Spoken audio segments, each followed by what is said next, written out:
नमस्कार, स्वागत है आपका सीएनबीसी आवाज एंड मोतीलाल ओसवाल स्टूडियोज में। मैं हूं मनीषा गुप्ता और टॉप हेडलाइंस में आज यहां पर चांदी है, जहां पर $50 पर आउंस के नीचे तो गिरती हुई नजर आई है, लेकिन चांदी का अगर हम इंडियन ETF बाइंग या होल्डिंग्स देखें तो अभी भी यहां पर काफी स्टडी नजर आता है। ऑफ कोर्स जिस तरह की यहां पर प्राइस डिस्पैरिटी देखने को मिली है, उसके बाद काफी सारे ETFs ने, फंड्स ने यहां पर चांदी में एक रोक जरूर लगाई थी। किस तरह के क्यूज अब बन के नजर आ रहे हैं, इस पर करेंगे चर्चा। साथ ही बात करेंगे दालों की, जहां पर बुआई के इलाके में कोई बहुत ज़्यादा तेज़ी पिछले साल के कंपैरिजन में नज़र नहीं आई है, लेकिन क्या कुछ है डिटेल्स, इस पर भी होगी बात। हमारे साथ जुड़ रहे हैं आनंद राठी वेल्थ के जॉइंट CEO फिरोज अजीज, निर्मल बैंक सिक्योरिटीज से कुणाल शाह एंड IPGA के सेक्रेटरी सतीश उपाध्याय। आप सभी का कार्यक्रम में स्वागत है। कुणाल, सबसे पहले सोने पर एक सेंस लेना चाहेंगे, क्योंकि हमने यहाँ पर प्राइसेस में एक 4100 के आसपास रेजिस्टेंस आता हुआ देखा है, 4000 पे कुछ सपोर्ट बनती हुई नजर आई है। एटलीस्ट पिछले 2 हफ्ते इस तरह से बीते हैं। अब चार्ट्स पे और ओवरऑल मैक्रो फंडामेंटल्स के तौर पर कैसे देखते हैं इसे? आई थिंक ये जो दौर है वो कंटिन्यू रहेगा, जहां पे गोल्ड आपको 4150 और 4000 के बीच में ट्रेड करता हुआ नजर आएगा। Absence of fresh clue, because Fed का भी जो पिछले हफ्ते नैरेटिव था कि इंटरेस्ट रेट कट नहीं हो गए या हो गए, दैट वाज ऑलमोस्ट 50-50%। वीकेंड में हमने 2-3 फेड के ऑफिशियल के स्टेटमेंट आते हुए देखे, जिन्होंने कहा है कि दिसंबर में कट होगा ही। So now again that is 70-30, so now cut होगा। बट ये सब का इम्पैक्ट इसलिए मार्केट में नहीं आ रहा है, ये सब फैक्टर डिस्काउंट हो चुके हैं। सो गोल्ड को यहाँ से ऊपर जाने के लिए कोई बड़ा ट्रिगर चाहिए, जो मार्केट में अभी मिसिंग है। दूसरा, फेडरल रिजर्व ने इंडिकेशन दिया है कि वो और भी ईजिंग करेंगे, तो कितना करेगा वो इम्पोर्टेंट है, क्योंकि छोटा मोटे ईजिंग से कोई बड़ा तेजी नहीं होने वाला है गोल्ड में। So I think lot of uncertainty in near term. In near term, gold will continue to remain under pressure. On a higher levels, it will continue to witness selling. So मेरी राय में अभी फिलहाल बेच के काम करना चाहिए उछाले पे। 1,25,000 के आसपास फेब्रुअरी कॉन्ट्रैक्ट सेलिंग कर सकते हैं। 1,23,000 तक गोल्ड शॉर्ट टर्म में आपको आता हुआ देखने मिल सकता है। कुणाल, ये तो बहुत नियर टर्म की बात हुई, लेकिन अगर लॉन्गर टर्म की बात करें और जिस तरह से इंडिया ने यहाँ पर इन्वेस्ट किया है, और ये साल ऐसा है जहाँ पर इन्वेस्टमेंट ज़्यादा और ज्वेलरी बाइंग यहाँ पर हमने पहली बार कम होते हुए देखी है, क्या वो ट्रेंड यहाँ पर जारी रहेगा? क्या एज एन एसेट क्लास हमने गोल्ड को यहाँ पर वो जगह बनाते हुए देखा है? ये साल जो ज्वेलरी डिमांड है across the globe, I think it is down by 25-30%। Mainly India, China, 25 to 30% jewellery demand down है, उसमें कोई दो राय नहीं है। सब कहते हैं कि डिमांड में कुछ ज्यादा इम्पैक्ट नहीं आया, बट डिमांड में बहुत 20-25% का तो कंजर्वेटिवली इम्पैक्ट आया ही है। बट सामने इन्वेस्टमेंट डिमांड अभी क्या है, हो गया है गोल्ड में, gold is become like a consensus trade.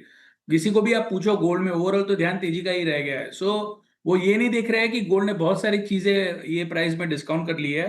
सो मेरी राय में तो गोल्ड एक कंसोलिडेशन फेज में है, और करेक्शन में कोई करेक्शन आता है यहाँ से $100-150 का, वहां पे धीरे धीरे एक्यूमुलेट करना चाहिए। मैं अभी भी लॉन्ग टर्म बेरिश नहीं हूँ गोल्ड में, बट रिटर्न कम मिलेगा आपको गोइंग फॉरवर्ड। ये साल जितना 2026 में रिटर्न नहीं मिलेगा। सो ये समझ के आपको काम करना चाहिए, करेक्शन पे बाय करना चाहिए। करंट मार्केट प्राइस पे बाय करके बहुत ज्यादा नियर टर्म में अपसाइड नजर नहीं आ रही है। और क्या यही चीज़ आप कुणाल सिल्वर के लिए भी कहेंगे? Same, my view is same for silver. Same, silver में हमने 1,75,000 के बाद 1,52,000 3,000 पे प्राइस आते हुए देखे हैं। ऊपरी स्तरों पे गोल्ड या सिल्वर दोनों में से कोई भी सेटल नहीं हो बढ़ नहीं सकता है। दूसरा, जापान में जो येन कैरी ट्रेड अनवाइंड होगा, वो जो फियर चल रहा है, उसके कारण ग्लोबल सभी एसेट में कहीं ना कहीं एक प्रेशर का माहौल बनता हुआ हम देख रहे हैं। So it will be interesting to see what is happening in Japan in context of all asset class, including gold and silver. But I believe कि upside definitely silver में भी नियर टर्म में लिमिटेड है। Positional trader है, उनको मैं 1,45,000 1,40,000 के आसपास कहीं भी लेने के लिए रिकमेंड करूंगा। अभी नियर टर्म में सिल्वर भी ज्यादा ऊपर जाते हुए नजर नहीं आ रहा है। हम्म तो सोने और चांदी दोनों में एक कंटेन्ड मूव आता हुआ नजर आएगा, और जिस तरह से ऑफ कोर्स 2025 ने आपको रिटर्न्स दिए हैं, वैसा 2026 नहीं देगा, क्योंकि साल दर साल उस तरह की तेजी यहां पर मुमकिन नहीं है। इस साल सोने ने आपको 52% रिटर्न्स और चांदी ने करीबन 75% रिटर्न्स फिलहाल बना के दिए हैं। हमारे साथ अब आनंद राठी वेल्थ के जॉइंट CEO फिरोज अजीज हैं। फिरोज, नमस्कार। जैसे कुणाल कह रहे हैं कि अब बहुत तेजी की एक्सपेक्टेशन नहीं है, ये अब लॉन्ग टर्म ट्रेंड है, उस तरह के गेन्स यहाँ पर देखने को नहीं मिलेंगे। सो क्लियरली एक एबरेशन 2025 में हमने जरूर आते हुए देखी है। यहाँ से जो लोग ले चुके हैं या जिन लोगों ने अपने पोर्टफोलियो में सोने चांदी के लिए जगह बनाई, अब उनसे आप क्या कहेंगे? 2026 की तैयारी कैसे की जाए? मनीषा जी, मैं तो वही वापस रीइटरेट करूंगा जो दिवाली शो पे आपको कहा था। 3 से 3,500 का भाव गोल्ड का इंटरनेशनल लेवल पे व्हेन दिवाली कर रहे थे तो 4,300 का भाव था। आई पर्सनली थिंक दैट इधर सेटल होने की उम्मीद है। फंडामेंटली तो आप ज्यादा रिपोर्ट तो क्या एक रिपोर्ट नहीं पढ़ पाएंगे गोल्ड पे, बट आई पर्सनली थिंक अगर आप डिमांड सप्लाई की भी प्रेडिक्शंस करें तो वो इस साल की रेंज बनती हुई दिख रही है। अगर ये है, if I am right for whatever 10-15% probability in front of you, Manisha, I personally think लोगों को स्टैगर करके गोल्ड खरीद सकते हैं। डेट के मुकाबले अच्छा रिप्लेसमेंट जरूर रहेगा। मैं एक मुश्त निवेश उस दिन भी मना किया था, अभी भी मना कर रहा हूँ, क्योंकि gold has run up far too soon and far too head. ये मेरा मानना है। पॉइंट टू, गोल्ड का जो अगर हम देखते हैं कि कैसे पार्टिसिपेट कर रहे हैं, jewellery, of course jewellery demand में काफी घटौती आई है, कुणाल साहब ने भी कहा। बट ऑन द कॉन्ट्री सिल्वर क्या है कि सिल्वर की फाइनेंशियलाइजेशन बहुत इंपॉर्टेंट होगी, क्योंकि देखिए गोल्ड में अगर 1 करोड़ रुपया डालना है और सिल्वर में 1 करोड़ रुपया डालना physically logistically is not the same. So financialization of silver is going to be far more easier than gold, because gold तो यार जेबों में आ जाता है। So that ये nuance लोगों को समझना जरूरी है टू आइडेंटिफाई क्यों ईटीएफ का पैसा सिल्वर में इतनी तेजी से बढ़ रहा है, ना कि गोल्ड। ओह एब्सोल्युटली। सिल्वर जिस तरह की सक्सेस स्टोरी बनता हुआ नजर आया है, फिरोज, आप कहेंगे ज़्यादा से ज़्यादा लोग यहाँ पर इन्वेस्ट कर रहे हैं? क्योंकि ये कॉन्वर्सेशन मेरी और आपकी पहले भी हो चुकी है, क्योंकि जब हम लोगों की पोर्टफोलियो डाइवर्सिफिकेशन कमोडिटीज़ में देखते हैं तो गोल्ड इकलौता ऐसा है, वो भी सबके पास नहीं है। चांदी ने अब यहाँ पर इनरोड ज़रूर बनाई है, लेकिन इन दोनों को मिलाकर भी किस तरह का पोर्टफोलियो और किस तरह की बाइंग फिलहाल हम इंडिया में देख रहे हैं? निशा जी, एक चीज से मैं सहमत नहीं हूँ। गोल्ड किसके पास नहीं है बताइए? गोल्ड ही सबके पास है। स्टॉक तो बहुत सारे मैं आपको अरबों लोग दिखा दूंगा, करोड़ों तो दिखाई दूंगा, जिसके पास एक स्टॉक नहीं, उन्हें जिंदगी खत्म कर ली, रिटायरमेंट पे पहुंच गए, फिर भी एक स्टॉक नहीं। गोल्ड के बगैर मेरे हाउस हेल्प से लेके मेरी दादी तक सबके पास गोल्ड था, है और रहेगा इंडिया में। So it's a very well entrenched asset class. Financialise नहीं हुआ, I agree, that's point one. Point two, मेरा ये मानना है कि अगर आपने गोल्ड में डबल डिजिट रिटर्न्स की उम्मीद कर रहे हैं तो 9 से 11% की compounded return on a 10 year basis से ज्यादा की उम्मीद ना करें। रुपी की डेप्रिसिएशन भी आज हो चुकी है, उसका भी फैक्टर इन हो चुका है। देखिए, रुपी डेप्रिशिएट करता है तो गोल्ड तेजी से भागता है। अब आप देख लीजिए, इस कैलेंडर ईयर में रुपी डेप्रिशिएट कर गया, 89 रुपीज 50 पैसा पे आ गया। 3 साल की जो डेप्रिसिएशन नहीं हुई थी वो 1 साल में हो गई। तो गोल्ड के प्राइसेस का इंडियन में ऑलरेडी वो इजाफा आ चुका है। तो अगले 1-2 साल अगर डेप्रिसिएशन रुपी की ना हो, तो then that push of the rupee depreciation is also behind us. So coming back, don't expect more than 9 to 11% compound return on gold if you hold it for a 5 year 7 year period. एक साल में 50% बनाना ऐसे तो is easy, compounded 12% कमाना is difficult. 10 साल में भी 34,000 का गोल्ड, इतनी रैली के बावजूद 14% की रिटर्न है 2015 से। और जैसे फिरोज हम बात करते रहते हैं फाइनेंशियलाइजेशन सोने और चांदी की, कोई ईटीएफ में यहाँ पर अच्छी खासी खरीदारी देखने को मिली है। किस तरह के ट्रेंड्स आप जो हमने आते हुए देखे हैं जहाँ पर खरीदारी अच्छी खासी है, कैसे उसे एनालाइज करेंगे? ये स्मॉल टिकट्स हैं, ये एचएनआईज हैं, काफ़ी लोगों ने फिजिकल में भी लिया है, ज़्यादातर लोगों ने फिजिकल में लिया है एक्चुअली, लेकिन अच्छे खासे नंबर्स हमने ऑन रिकॉर्ड भी आते हुए देखे हैं। यस, बिल्कुल मनीषा जी, जैसे आपने कहा ना, बहुत सारे लोगों ने फिजिकल डिलीवरी ली है। इसीलिए जब वो पीक पे, जब 175 की बात हो रही थी, तब प्रीमियम जो था 17% था। सिल्वर मार्केट में था ही नहीं दिवाली के टाइम पे। सो फिजिकल परचेजेस ज्यादा हुई हैं, ईटीएफ परचेजेस कम हुई हैं।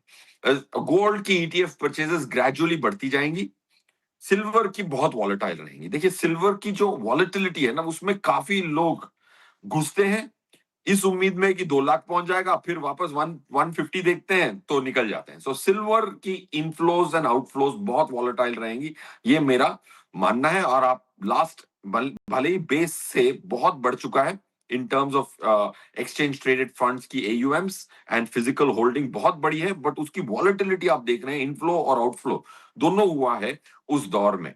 सो I think flows in ETFs of silver will be far more volatile than in gold.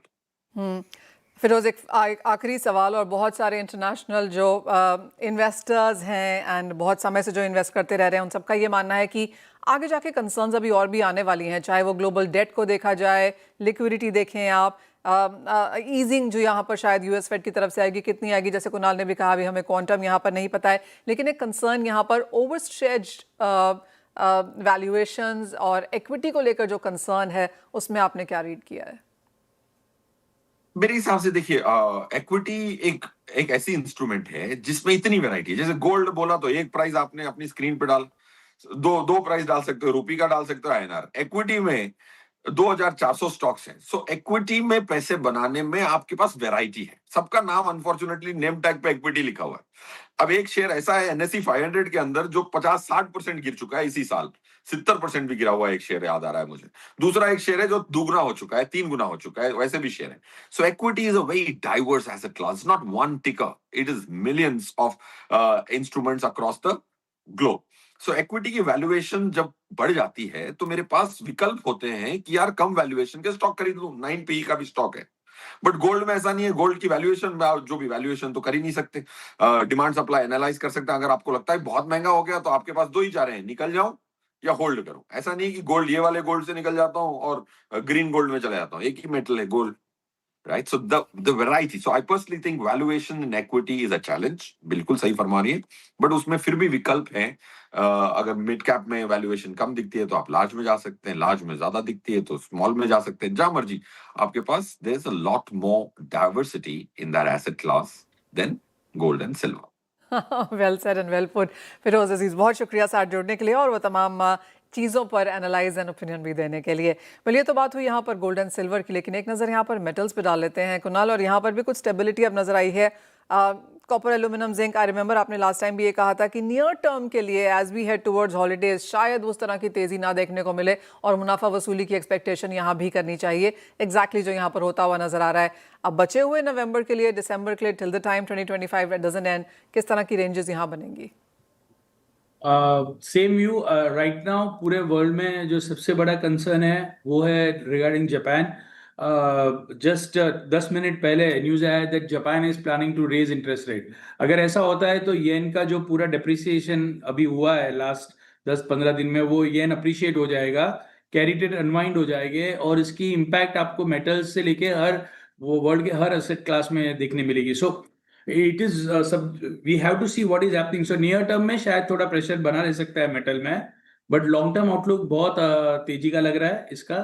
2026 में आपको अच्छा रिटर्न देगा मेटल्स, और नियर टर्म में I think pressure will continue to remain. Kunal, coming on crude oil prices also, क्योंकि यहाँ पर भी हमने देखा है कि गिरावट लगातार अभी बनी हुई है. जैसे ही मार्केट्स को लगता है कि यहाँ सारी न्यूज़ फैक्टर्ड इन है, शायद एक बॉटम के आसपास हैं, कुछ और गिरावट आ जाती है. आई थिंक ऑयल में भी मेरी राय में यहाँ से फंडामेंटली तो बहुत ज्यादा डाउनसाइड नजर नहीं आ रही है मुझे, क्योंकि आप देखेंगे यूएस की इन्वेंट्री लगातार कम हो रही है, प्रोडक्शन में कोई ऐसा इंक्रीमेंटल बड़ा ग्रोथ नहीं आया है, और सामने रशिया के ऊपर जो ये सैंक्शन लग रहे हैं तो इसके कारण इंडिया, चाइना की जो कंपनियां हैं वो रशियन ऑयल लेने के लिए थोड़ा they are not buying Russian oil, Indian refinery, Chinese refinery, because indirectly इनके ऊपर भी सैंक्शन लग जाएगा.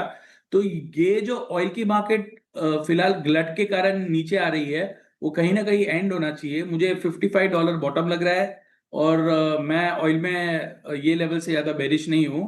पोजिशनिंग धीरे धीरे करना चाहिए. आपको रिटर्न शायद मिलने में 2-3 महीने लगे, but the worst is already there. जैसे गोल्ड में अपसाइड में हो गया है डिस्काउंट, ऐसे क्रूड में नीचे के साइड पे डिस्काउंट हो गया है. तो मैं ये लेवल से बेरिश नहीं हूँ फंडामेंटली ऑयल पे. ऑलराइट. वेल, कच्चे तेल की अगर बात की जाए तो ये चौथा महीना है जो डिक्लाइन में है. 3% की गिरावट इस महीने में देखने को मिली है, और जैसे कुणाल कह रहे हैं कि यहाँ से बहुत ज़्यादा मंदी नहीं है, बॉटम के हम आसपास हैं और खरीदारी करके यहाँ पे काम किया जा सकता है.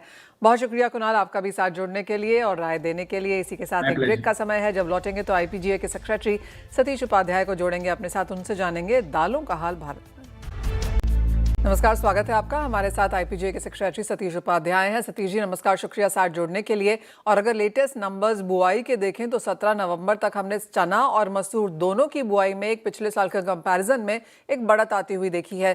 फर्स्ट ऑफ ऑल तो आप इन नंबर्स को कैसे रीड करते हैं, कहाँ पर बढ़त है, और इवन एज प्राइसेस में जो था उसके बावजूद भी आपको लगता है, और किस तरह के बुआई के नंबर्स इस बार देखने को मिल पाएंगे?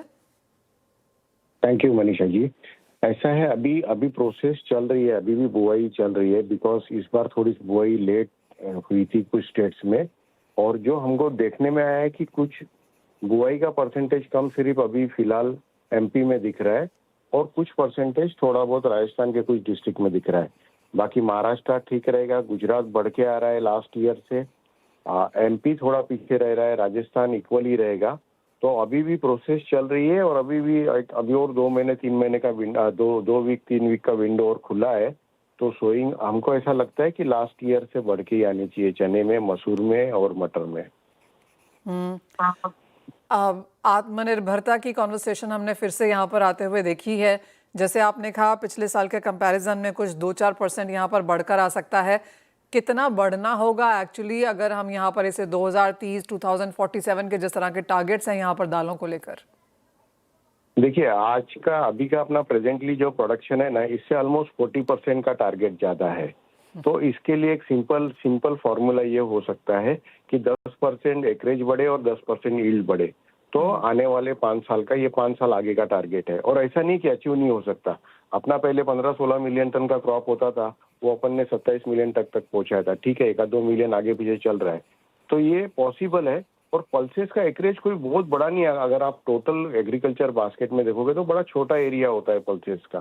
सिर्फ किसान इसलिए इसको एनकरेज नहीं होता है कि एक तो सेंसिटिव क्रॉप होती है पल्सेस की, दूसरा इसका पल्सेस का यील्ड वाला जो कंपैरिजन है वो मेज के साथ या वीट के साथ, उसके साथ थोड़ा सा प्रॉब्लम आता है। और सबसे बेसिक और सबसे इम्पोर्टेंट प्रॉब्लम है वो है कि प्रोक्यूरमेंट की गवर्नमेंट हम ही देती है, लेकिन ऑन ग्राउंड रियलिटी पे एमएसपी पे प्रोक्यूरमेंट नहीं हो पाता है।